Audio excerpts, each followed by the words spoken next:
Assalamualaikum warahmatullahi wabarakatuh.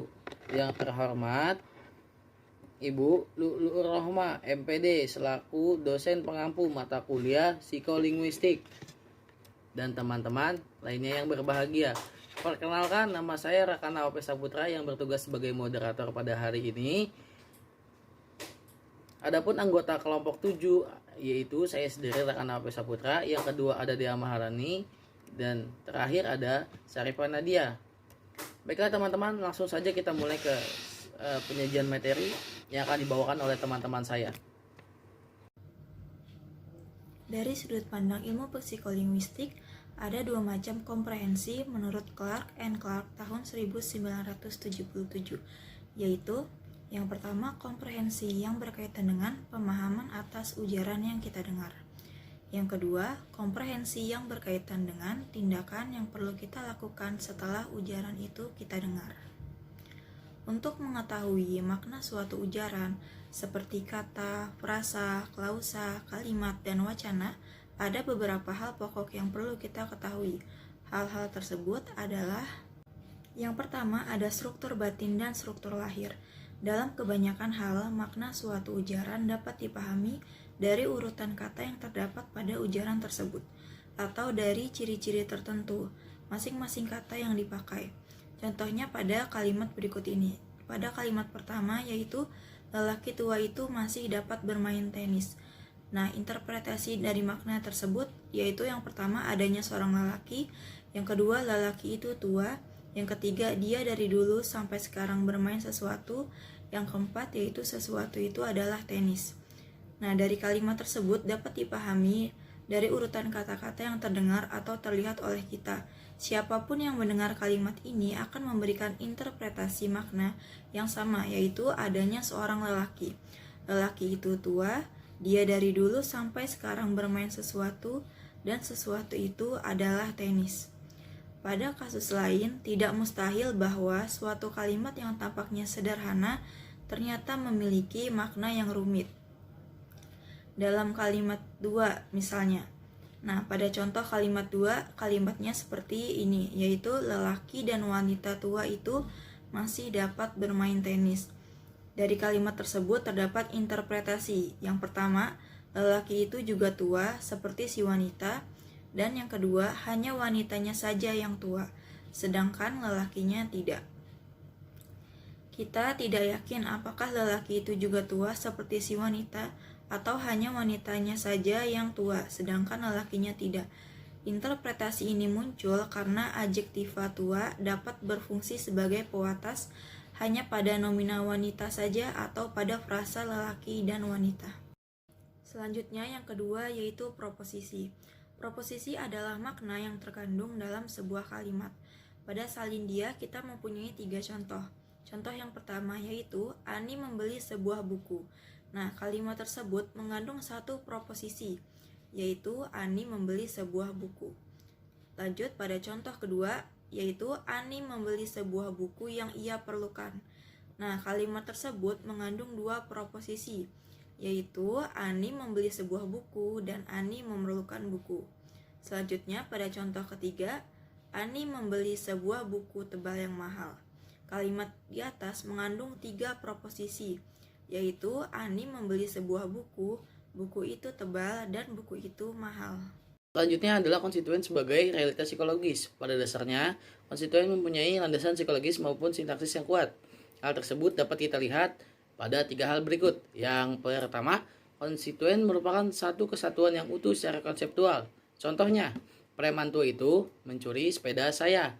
Frasa nomina pada preman tua itu memiliki makna konseptual yang utuh, karena frasa ini dapat digantikan dengan konstituen lain yang hanya terdiri atas satu kata. Misalnya, Alex atau dia. Hal yang kedua yaitu pemotongan kelompok kata akan mempengaruhi komprehensi kita. Contohnya bisa dilihat di PPT.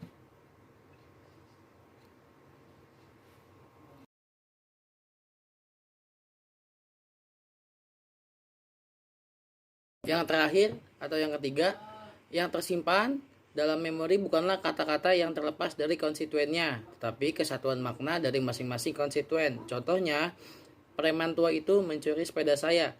Yang tersimpan dalam memori kita pastilah preman itu dengan atribut ketuaannya.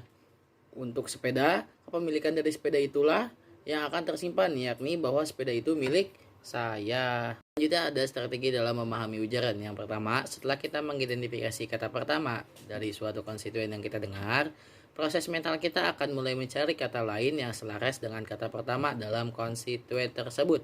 Contohnya, jika kata pertama yang kita dengar adalah orang, maka kita mencari kata yang secara sintaksis bisa berkolaborasi dengan kata tersebut, seperti tua, besar, dan lain-lainnya.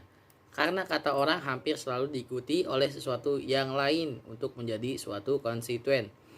Poin kedua, setelah mendengar kata pertama dalam suatu konstituen, perhatikan apakah kata berikutnya mengakhiri konstruksi itu. Seandainya setelah kata orang muncullah kata yang, maka kita berkesimpulan bahwa konstruksi orang yang tidak mungkin membentuk suatu konstituen. Karena kata yang pastilah membentuk anak kalimat, maka kita mengharapkan munculnya anak kalimat itu agar menjadi suatu FN yang baik. Misalnya, orang yang mencari kamu. Poin ketiga, setelah kita mendengar suatu verba, carilah jenis argumen yang selaras dengan verba tersebut. Jika verba yang kita dengar adalah verba memukul, maka kita pasti mengharapkan adanya suatu argumen, yakni benda atau makhluk yang dipukul. Contohnya atau misalnya, dia memukul meja. Selanjutnya ada ambiguitas. Dilihat dari segi unsur leksikal dan struktur kalimatnya, ambiguitas dapat dibagi menjadi dua macam, yakni ambiguitas leksikal dan ambiguitas gramatikal. Yang pertama ada ambiguitas leksikal, yaitu macam ambiguitas yang penyebabnya adalah bentuk leksikal yang dipakai. Contohnya ada kalimat ini bisa. Dari kalimat tersebut kita tahu apakah bisa di sini berarti racun atau sebagai sinonim dari kata dapat. Yang kedua ada ambiguitas gramatikal, yaitu macam ambiguitas yang penyebabnya adalah bentuk struktur kalimat yang dipakai. Contohnya kalimatnya yaitu pengusaha wanita itu kaya. Kalimat tersebut ambigu karena pengusaha wanita bisa berarti pengusaha yang berjenis kelamin wanita atau pengusaha yang mendagangkan wanita. Ambiguitas ini muncul semata-mata karena urutan katanya dan struktur kalimatnya. Bila dibalik, hal itu tidak akan terjadi. Ambiguitas gramatikal dibagi menjadi dua, yakni ambiguitas sementara yaitu berfungsi sintaksis, suatu bentuk leksikal berstatus ambigu sampai pada suatu saat di mana kita memperoleh kata tambahan yang memudari ambiguitas itu. Yang kedua, ambiguitas abadi, yaitu kalimatnya masih tetap ambigu meskipun kita sudah sampai pada kata terakhir. Selanjutnya ada teori pemrosesan kalimat ambigu. Ada dua macam teori mengenai pemrosesan kalimat yang bermakna ganda. Yang pertama ada garden path theory, yaitu orang membangun makna berdasarkan pengetahuan sintaksis. Ada dua prinsip dalam teori ini. Yang pertama minimal attachment principle dan lead closure principle. Yang kedua ada teori constraint satisfaction theory. Model-model dalam teori ini mengikuti kaum koneksionis yang menyatakan bahwa unit-unit pemrosesan awal memiliki kendala daya asosiatif yang berbeda-beda. Ini ada penyimpanan kata atau proses meretrieve. Terbagi menjadi 4. Yang pertama ada penentuan bunyi secara intuitif. Yang kedua ada pengumpulan fitur-fitur. Yang ketiga ada perbandingan dengan benda lain. Dan yang keempat ada seleksi terhadap benda-benda. Penentuan bunyi secara intuitif. Pertama, kita harus dapat terlebih dahulu menentukan apakah 4 bunyi yang kita dengar itu P, E, N, dan A adalah kata dalam bahasa kita. Penentuan ini didasarkan pada kompetensi kita sebagai penutur bahasa Indonesia yang secara intuitif tahu bahwa urutan bunyi seperti itu memang mengikuti kaidah fonotatif bahasa kita atau tidak.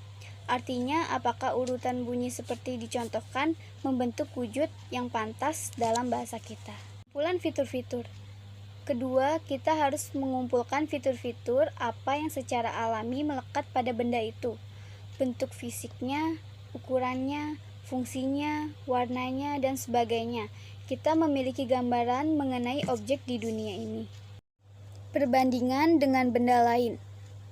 Kita harus membandingkan dengan benda-benda lain yang fitur-fiturnya tumpang tindih. Dengan fitur-fitur ini, misalnya pensil, kapur, spidol, dan marker, pena dan pensil, misalnya memiliki bentuk fisik yang mirip dan fungsinya pun boleh dikatakan sama, yakni untuk menulis. Namun ada fitur lain yang membuat keduanya benda ini berbeda. Yang satu mudah dihapus, yang lainnya tidak, dan seterusnya. Seleksi terhadap benda-benda. Kita harus memilih di antara benda-benda yang sama itu, mana yang memenuhi semua syarat. Proses ini tentunya makan waktu karena untuk mencapai kata yang diinginkan harus dilakukan dengan proses eliminasi. Pensil memenuhi banyak syarat, tetapi wujud fisik tulisannya bukan dari tinta. Spidol juga memenuhi banyak syarat, tetapi wujud fisik benda ini dan hasil tulisannya juga berbeda, dan seterusnya. Selanjutnya ada faktor yang mempengaruhi akses terhadap kata. Pertama adalah frekuensi kata, yakni makin sering suatu kata dipakai, makin cepatlah kita dapat memanggilnya pada saat kita memerlukannya. Yang kedua ada ketergambaran suatu kata yang dapat dengan mudah digambarkan atau dibayangkan akan lebih mudah dimengerti dan diingat. Yang ketiga ada keterkaitan semantik. Kata tertentu membawa keterkaitan makna yang lebih dekat kepada kata tertentu yang lain dan bukan kepada kata tertentu yang lainnya lagi.